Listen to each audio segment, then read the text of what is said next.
Donc d'ailleurs, coucou Landry, j'espère que tu vas bien, hein, ou plutôt Warren, hein, puisque je viens de te faire une critique de la femme de ménage. Bon, je t'invite à bien évidemment y jeter un coup d'œil, même si je t'ai pas cité dans la critique, parce que voilà, j'étais tout simplement en train de travailler, c'est-à-dire faire la critique du film. Mais c'est pas grave, j'ai eu ce que je voulais. Et puis de toute façon, je vois certains qui vont me dire, ouais, mais Sydney Sweeney, voilà. Tu as dit quand même quelques défauts sur le film de Sydney Sweeney, La femme de ménage. Mais attends, c'est pas comme ça que ça marche. Hein. C'est pas parce que je dis quelques défauts d'un film qu'il est tout pourri de A à Z et qu'il faut forcément cracher sur la gueule de Sydney Sweeney. C'est pas ça la question. Hein. Non mais ça, c'est out of character par rapport à ce que vous dites. Non, parce que c'est pas parce que j'aime pas un film ou que certains éléments sont pourris ou que voilà.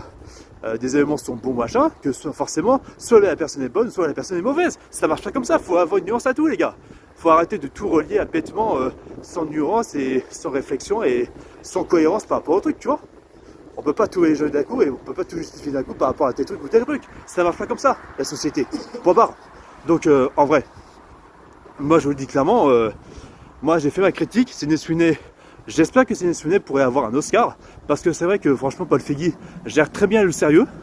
J'avais peur qu'au début voilà, ce serait caricatural par rapport à la femme hystérique jouée par Amanda Seyfried, mais ça va plus loin que ça justement, sans trop vous en dévoiler, parce qu'on va dire que voilà, bon je pense que je mettrai mini spoil par rapport à ce short que je fais là, parce que il faudra que j'en parle justement, puisque j'ai parlé un peu en détail de ce qui était dans le film. Bref. Pour ceux qui veulent revoir ma critique 100% spoiler de La femme de ménage en short, en 3 parties, je laisse aller voir. Mais bref, je bafouille un peu parce que je sais pas quoi dire de plus, parce que le film est très bien. Après, à part la musique extra-digétique qui n'était pas forcément nécessaire, bon, voilà. Mais apparemment, ça inspiré d'un roman de ce que j'ai compris. Et en plus, le film a été écrit par une scénariste. A été écrit par une scénariste, ouais. Et franchement, le coup de crayon et enfin le coup de pinceau, enfin le coup de crayon pardon, est très bien réussi, pas ici là-dessus. Enfin en termes d'écriture, attention.